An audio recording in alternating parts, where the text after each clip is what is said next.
Hey, this is Warren Redlick. Tesla is not going to be making a $30,000 car. This future vehicle that Tesla's making will not be a $30,000 car.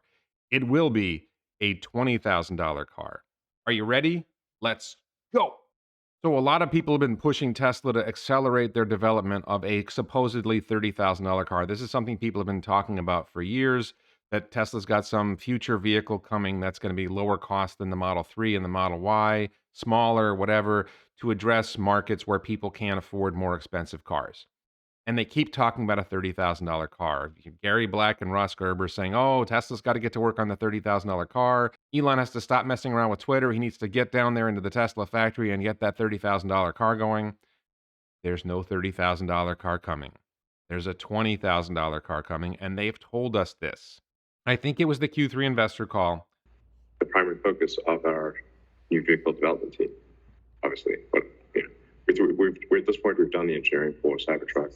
And so obviously, you can guess what we're working on, which is the next generation vehicle, which will be probably about half the cost of the 3Y platform. It'll be smaller, to be fair. They were talking about the next generation factory that's going to produce the next generation vehicle that's probably going to go into production in 2024, if I heard it correctly. And they generally refer to it as the robotaxi platform vehicle. They don't refer to it as a $30,000 car. This is like people adopted this idea a long time ago. It's a little bit of a mind virus that people think this is the magic thing that's coming. But if you paid careful attention to what they said that they expect the next generation vehicle to be half the effort and I think half the cost of production of a Model 3 or Model Y. So shortly exceed the production of all our other vehicles combined. Yeah, I mean, obviously, we're going to take everything we learned from SX, 3Y, Cybertruck, and Semi and pour it into that platform. But we, as you've said to us many times, we're on a 2-for-1 target. So, yeah, that implies that trying to get to that 50% number again. Yeah. How do we make 2 cars for the amount of effort that it currently takes us to make 1 Model 3? Yeah, effort, costs, perform, efficiency, all those things. Half the loss, half the cost, half the factory floor space, half the twice the output. And we do believe this can be done. Yeah. Here's what we know. We know that they can sell a Model 3 for under $40,000 and still make a profit. Right now, they're selling the least expensive Model 3 for about $47,000, but they have offered people $7,500 to take the vehicle out of inventory recently, and that's likely at a profit. Their margins are about 30%. So if you're selling a vehicle at $50,000, and 30% margin is $15,000, so you could sell the vehicle for $35,000 and break even, $40,000 and make a small profit. A reasonable profit. It's not that bad of a profit. That's actually probably better margins than a lot of car companies anyway. Now, you take the next generation vehicle and you say it costs half as much to make. I think it costs them about $32,000 to make the bottom end Model 3. So if you take the next generation vehicle, it's half as much effort, it's half as much cost, whatever. You're probably talking about $16,000 to make this next generation vehicle. You can sell it for $20,000. You got $4,000 gross profit, which is a 25% margin. That's not bad. So if they can get the cost of manufacturing this vehicle to $16,000, and we're talking about something of roughly the size of a Toyota Corolla, I think. It's hard to predict what exactly they're doing, but I'm pretty sure that's the rough target. Cybertruck was clearly targeted at the Ford F-150. They explicitly said so. Toyota Corolla is the best-selling vehicle in the world. Usually, it makes sense to target the Toyota Corolla as the vehicle you're trying to replace. So if it costs you $16,000 to make it and you sell it for $20,000, this makes sense. Now, how do they get there? Number one, they've just radically improved manufacturing efficiencies. They make the factory more efficient. Maybe it's a single piece casting of the entire chassis, probably structural pack, probably lithium iron phosphate battery cells, which are less expensive. Maybe you need to make the lithium iron phosphate battery cells in a 4680 or other cylindrical cell type format so that you can make a structural pack with it. I don't know how easy it is to make a structural pack with lithium iron phosphate in prismatic cells. You have to come up with some other format to do it. Maybe BYD's blade battery format works for that, or something similar to BYD blade battery, so that you can make lithium iron phosphate batteries into a structural pack. And now your cost of manufacturing the car is less, both in terms of the cost of the cells and in the cost of manufacturing itself if you make it a structural pack.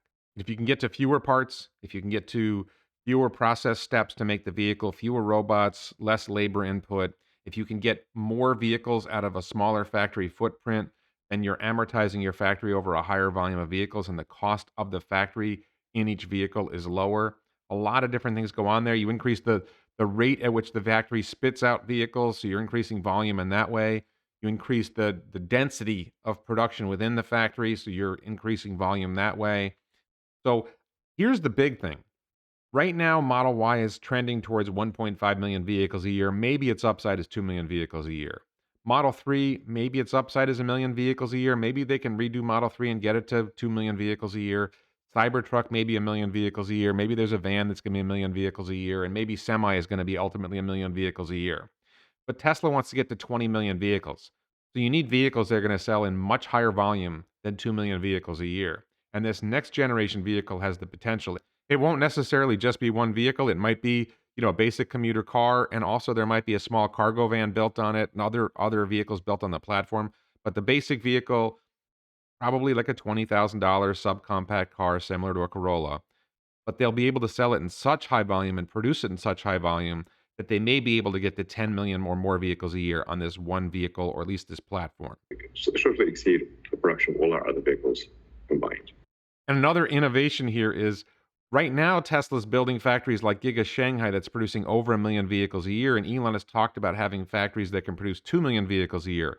But I think this next generation vehicle, you need to go somewhat smaller footprint. You need to be able to produce in a somewhat smaller footprint and still produce a high volume. So a smaller footprint, producing 1 million vehicles a year, and not shooting for 2 million vehicles a year out of every one of the factories you build, so that you can place those factories in smaller markets. Rather than producing all the vehicles in China and shipping them around the world, can you place a factory in, let's say, Brazil, and serve South America with a factory in Brazil that produces 1 million vehicles a year that people in South America can actually afford?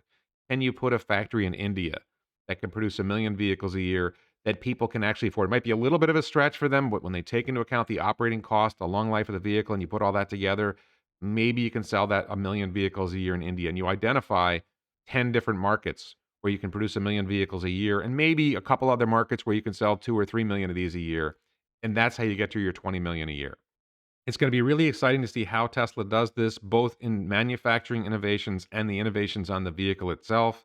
How do you make this vehicle more aerodynamically efficient? How do you keep this vehicle lower mass? How do you keep this vehicle to have good vehicle dynamics? I think one of the compromises we're going to see, and I think they've been explicit about this, is this vehicle is going to be optimized for low cost per mile.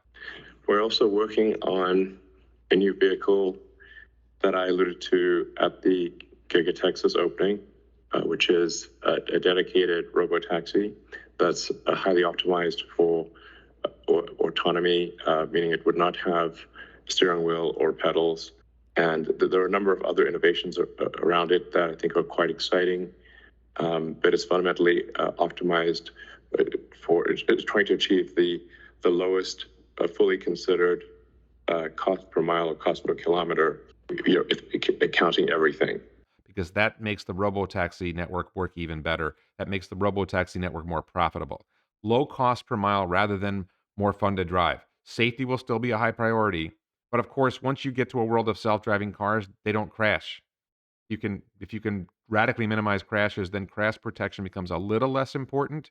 I think they're going to try to make it as crash worthy as possible, because for the next 10, 20 years, it's going to be encountering human drivers on the road, and human drivers are unsafe. But you're not optimizing performance. You're not going for a 2-second 0 to 60. You might be satisfied with an 8-second 0 to 60. You're not optimizing for high cornering, performance. You're optimizing for a vehicle that just really, really minimizes the cost per mile. And things like tires, like smaller wheels, like we're used to 18, 19-inch wheels. Maybe they go to 13 or 14-inch wheels, and they get a much more efficient tire that lasts a lot longer, and they get 100,000, 200,000 miles out of tires. Now your tire cost per mile goes down. And if you have the right tires and you get the better rolling efficiency, then you're getting more efficiency in that. And then if you can make it even more aerodynamic, there's a lot of ways that Tesla can take a vehicle like this and really make some game-changing innovations. I'm really excited to see this. I think we find out more about this vehicle sometime in 2023, and not just about the vehicle, but the future factory, the factory of the future, where it will need fewer robots, fewer steps in the process, smaller part count, so you're less dependent on like one weird thing happens in the supply chain, you can't produce vehicles, lower labor demand, So there's just less cost going into the vehicle because you've just made a vehicle that's much easier to make. You're basically taking a Matchbox car and saying we're making that. Not quite that simple, but can you get there? Can you minimize? Can you do all these things to make it a much more efficient vehicle? And that's the future for Tesla. A $20,000 car, not a $30,000 car, selling in insanely high volumes like 10 million vehicles a year. This is a game changer. This is where we're heading. Really excited for the future. Really excited for Tesla stock. I know people think I'm like, somebody just said on YouTube comments that one thing you can count on is Warren will always be a buy on Tesla. And I want to assure you, there is a point where I will become a hold on Tesla. I think when Tesla stock goes from its current $124 a share to $10,000 a share, I will probably become a hold at that point. Not a sell, but a hold. Positive thinking. Let's keep going. Don't. I personally am. I'm very heavily invested in Tesla. I'm not panicking about the stock price being low. I recognize that these are the ups and downs of a market that just happen. But if you're looking at the future, if you're looking at all the exciting things that are coming, you've got 20 million vehicles a year, you've got game-changing energy, Tesla energy going on. The robo-taxi future is going to be insanely valuable for Tesla shareholders. The bot future is going to be insanely valuable for Tesla shareholders. And it's all going to make the world a better place. We're going to shift to sustainable energy. So many good things are coming of this. Lower cost of living because of lower cost of transportation, lower cost of energy. We're making life better. Tesla is making life better for billions of people, and this is going to be a wonderful world. We're already in a wonderful world. The world is only getting better and better and better. And I know there's so much doom and gloom out there. I remain constantly positive. There's bumps in the road. I got some personal bumps in the road. We are all seeing bumps in the road in terms of the stock price. But if you look out at that future, it's just so bright. It's really exciting. So please check out my other videos. Please support me on the Locals platform on Patreon or as a YouTube channel member. Links in the description below. Check out the t-shirts at elonbits.com. Link to that in the description below. Please like this video, share it, and subscribe. And thank you so much for watching.